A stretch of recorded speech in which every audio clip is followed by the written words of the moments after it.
या बळीराजाचं, या शेतकऱ्याचं भविष्य बदलवायचं आहे, त्याला कर्जमुक्त करायचं आहे, स्मार्ट शहर आणि स्मार्ट विलेजेस तयार करायचे आहेत, 75 ते 80% सिंचन करायचं आहे, प्रत्येक शेतकऱ्याला पाणी मिळालं पाहिजे अशी व्यवस्था करायची आहे, प्रत्येक शेतकऱ्याकडे सोलर पंप लावायचा आहे, ड्रीप इरिगेशन करायचं आहे, शेतकऱ्याचं उत्पन्न 3 पटीने वाढवायचं आहे आणि गावं समृद्ध आणि संपन्न करायची आहे। सगळ्यांच्या अकाउंटमध्ये पैसे मिळाले, भेदभाव झाला, रेशनचं धान्य सगळ्यांना मिळालं, भेदभाव झाला नाही झाला, शेतकऱ्याच्या मालाला किंमत नाही आहे, तरुण मुलाच्या हाताला काम नाही आहे आणि त्यामुळे आता गावात कोणी राहायला तयार नाही।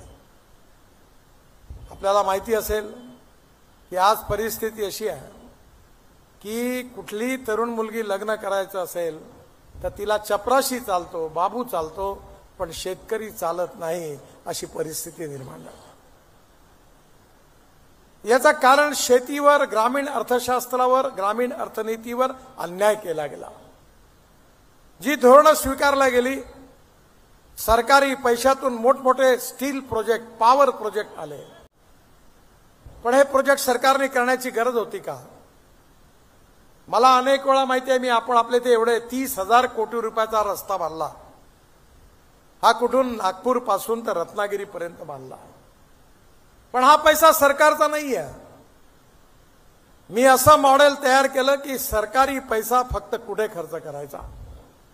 मी ज्यावेळी महाराष्ट्रामध्ये मंत्री होतो, मी मुंबईमध्ये 55 उड्डाणपूल बांधले, समुद्रामध्ये वरळी बांद्रा सीलिंग प्रोजेक्ट बांधला, मुंबई पुणे एक्सप्रेस हायवे बांधला आणि हा सगळा पैसा कॅपिटल मार्केटमधून लोकांकडून उभा केला, टोल घेतला, पैसे वापस केले आणि जे बजेटमध्ये पैसे होते ते सगळे महाराष्ट्र सरकारचे पीडब्ल्यूडी मिनिस्टर म्हणून मी ते सगळे पैसे महाराष्ट्रातल्या 16,000 गावांना पक्क्या रस्त्यांनी जोडण्याकरता खर्च केले।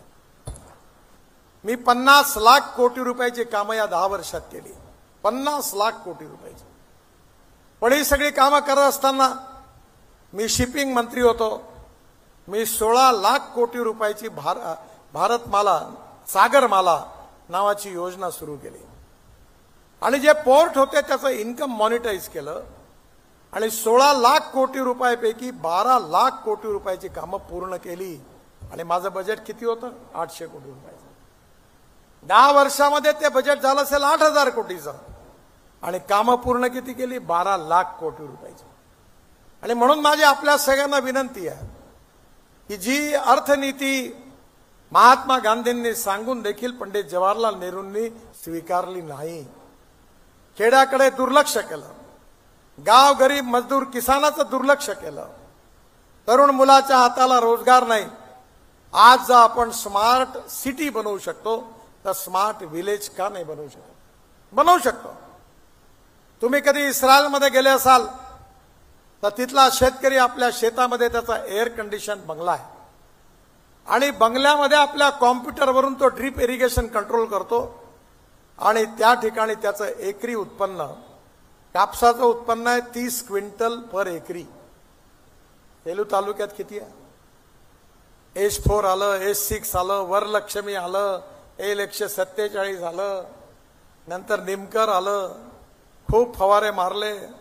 मी एकदा विद्यार्थी असताना H4 लावलं होतं, खूप चांगलं उत्पन्न आलं। त्या काळामध्ये मला 1,10,000चा कापूस झाला, मला खूप आनंद झाला, पण मी जेव्हा हिशोब केला तेव्हा 95,000 रुपयाचा खर्च झाला। मग प्रॉफिट काय? आणि म्हणून आपल्याला शेतकऱ्याला जर खऱ्या अर्थाने समृद्ध संपन्न करायचं असेल तर एक्सपेंडिचर कॉस्ट, खर्च कमी केला पाहिजे। माझ्याकडे सीएनजीवर चालणारा ट्रॅक्टर आहे, डिझेलवर जिथे वर्षाला लाख, 1.25 लाख रुपये खर्च होतात, सीएनजीवर फक्त 40,000 रुपये खर्च होतात। अर्जेंटिनामध्ये 26 क्विंटल आहे आणि माझ्याकडे 3-4 वर्ष तर पहिल्यांदा 11 क्विंटल झालं। आता सेलूमध्ये चांगलं उत्पन्न काढतात, पण मला नाही माहित 8-10 क्विंटलच्या वरती झालं कुठे? नाही ना, झालं का 10 क्विंटलच्या वरती सोयाबीन कोणाला?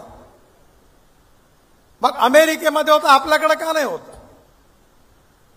याचं कारण असं आहे की आपल्याला काळाच्या ओघात बदललं पाहिजे.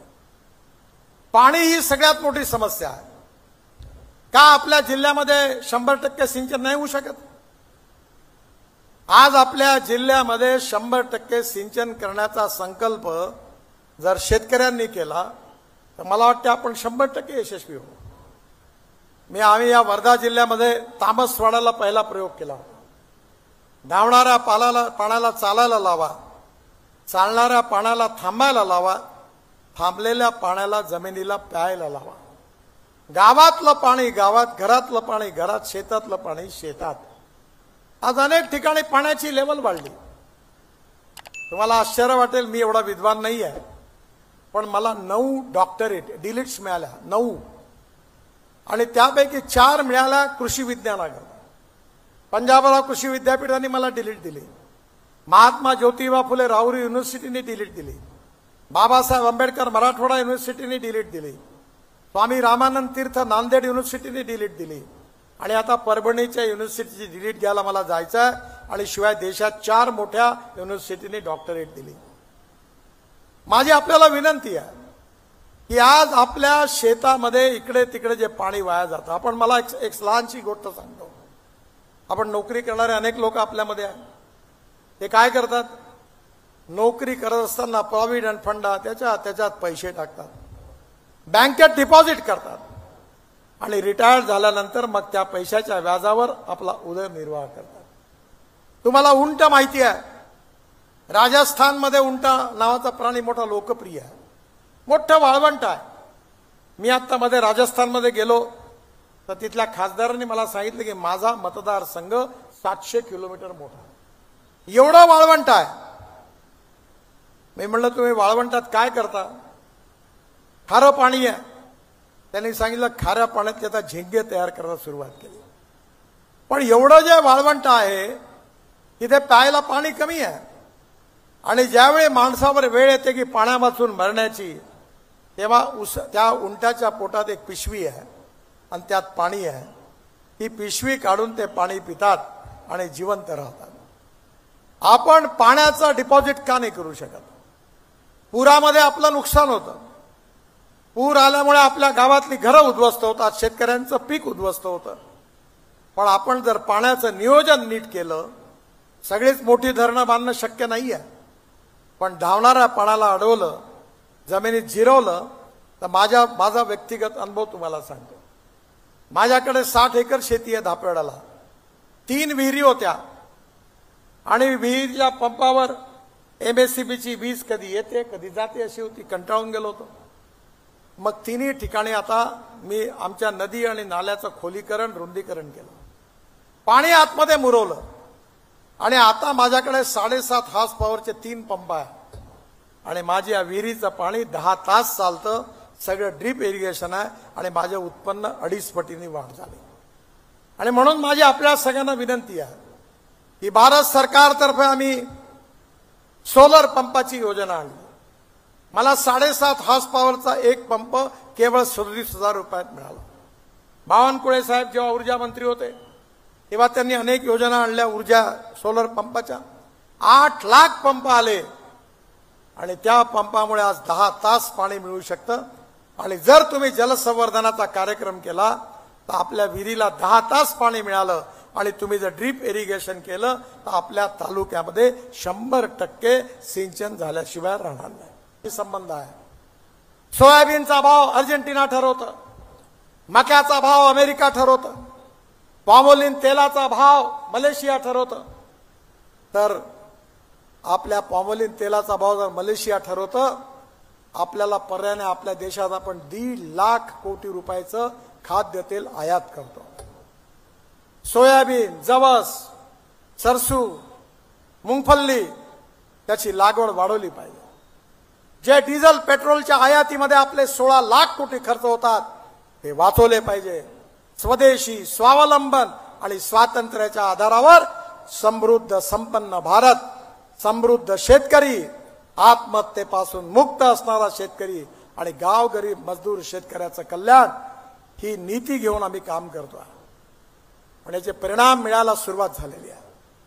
आणि म्हणून मी तुम्हाला विनंती करायला आलो आहे की या परिणामाच्या शेवटपर्यंत जाणं या जनतेचं हित आहे. मी परवा नागपूरला जनतेला सांगितलं की मी 7 वर्ल्ड रेकॉर्ड केले, 9 डॉक्टरेट मला मिळाल्या, काश्मीर पासून कन्याकुमारी पर्यंत 50 लाख कोटी रुपयाचे कामं केली. एकही माणूस असा मिळणार नाही, तो असेल तर मला कानात सांगा की माझं काम घेण्याकरता गडकरींकडे मला पैसे द्यावे लागले. भ्रष्टाचार मुक्त, उत्तम क्वालिटीचे चांगले रस्ते, शिपिंग मध्ये, पोर्ट मध्ये, वॉटर रिसोर्सेस मध्ये, MSME मध्ये मी काम करण्याचा प्रयत्न केला. परिस्थिती बदलली.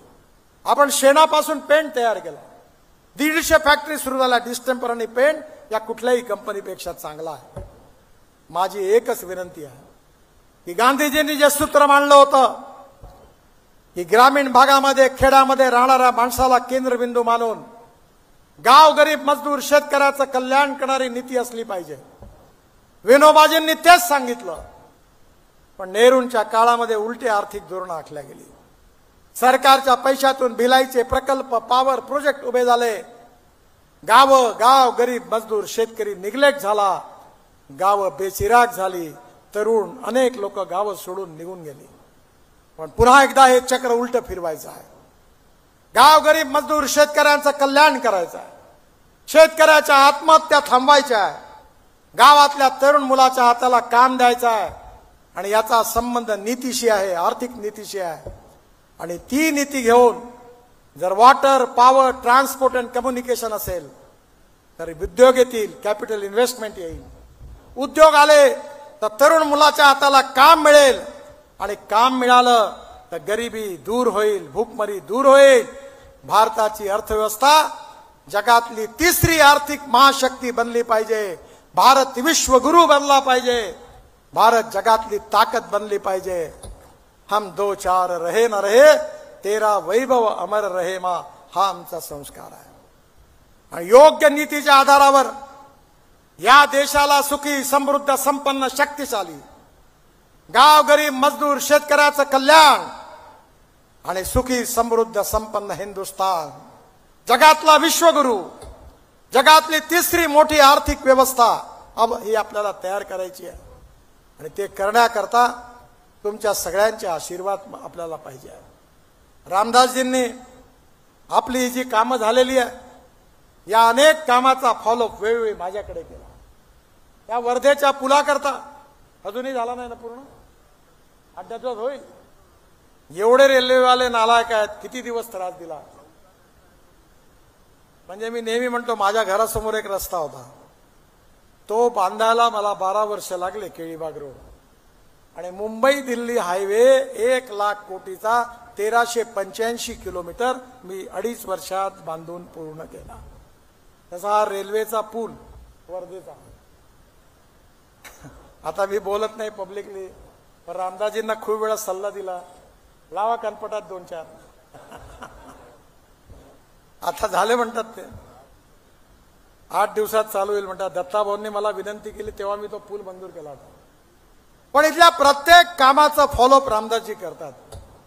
ब्लॅक स्पॉट शोधतात, रोडची कामं, सिंचनाची कामं, शेतकऱ्यांचे प्रश्न सायलेंटली मांडत असतात. लोकसभेत त्यांनी वर्धेच्या पुलाचा प्रश्न 3 वेळा मांडला. या भागात सायलेंटली वर्धा जिल्ह्याचा आणि या लोकसभा क्षेत्राचा विकास करण्याचा त्यांनी प्रयत्न केला. आणि ते जरी असले तरी त्यांच्या मागे माझी ताकद उभी आहे, मोदीजींची ताकद उभी आहे, आमच्या दोघांची गॅरंटी आहे. हे जातीपातीचं राजकारण करू नका. माणूस हा जातीने मोठा नसतो, माणूस हा गुणांनी मोठा असतो. या समाजातली छुवाछूत, अस्पृश्यता, जातीयता समूळ नष्ट झाली पाहिजे. आणि मानवतेच्या आधारावर आर्थिक समता आणि सामाजिक समता प्रस्थापित झाली पाहिजे. मी तर ओपनली सांगत होतो कि जो करेगी जात की बात उसको कसके पड़ेगी लात. मी सांगितलं, नागपुर मेरा परिवार है, मैं नागपुर का हूं और नागपुर की जनता मेरा परिवार है. गरीब माणसाची आमची कमिटमेंट आहे. गरीब असतो, गरीबाला धर्म, जात, पंथ, धर्म नसते. ज्या भावात मुसलमानाला पेट्रोल विकत मिळतं त्याच भावात हिंदूला विकत मिळतं. जातीपातीचं राजकारण करू नका, विकासाचं राजकारण करा। या देशाचं भविष्य बदलवायचं आहे। या बळीराजाचं, या शेतकऱ्याचं भविष्य बदलवायचं आहे। त्याला कर्जमुक्त करायचं आहे। स्मार्ट शहर आणि स्मार्ट विलेजेस तयार करायचे आहेत। 75 ते 80% सिंचन करायचं आहे। प्रत्येक शेतकऱ्याला पाणी मिळालं पाहिजे अशी व्यवस्था करायची आहे। प्रत्येक शेतकऱ्याकडे सोलर पंप लावायचा आहे। ड्रीप इरिगेशन करायचं आहे। शेतकऱ्याचं उत्पन्न 3 पटीने वाढवायचं आहे आणि गावं समृद्ध आणि संपन्न करायची आहे। हे पूर्ण करण्याकरता तुम्ही पुन्हा एकदा रामदासजींना आशीर्वाद द्या, कमळाच्या फुलाची बटन दाबा। आणि एक सांगायला विसरलो, हे अपप्रचार करून राहिले कि भाजपा वाले चुनकर आएंगे तो बाबा साहब का संविधान बदल देंगे। मी लॉचा ग्रॅज्युएट आहे। केशवानंद भारती केस मध्ये सुप्रीम कोर्टाचे चीफ जस्टिस आणि 7 न्यायमूर्तींनी निर्णय दिला आहे की silent features of the constitution cannot be change. घटनेचे मूलभूत तत्व बदलता येणार नाही, कोणाचंही सरकार हो, कोणी प्रधानमंत्री हो। Freedom of speech, fundamental right, democracy, समाजवाद, धर्मनिरपेक्षता ही जे मूल तत्व आहे ते कोणतंही सरकार आलं तरी बदलवता येणार नाही। हा सुप्रीम कोर्टाच्या 7 जस्टिस आणि चीफ जस्टिसचा निर्णय आहे। बदलण्याचा प्रश्नच उद्भवत नाही। आणि हे काँग्रेसवाले, एक गाणं होतं ना, जब भी जी चाहे तो नई दुनिया बसा लेते हैं लोग, एक चेहरे पे कई चेहरे लगा लेते हैं लोग। हे तुम्हाला येऊन सांगून राहिले की बाबासाहेबांचं संविधान बदलणार आहे।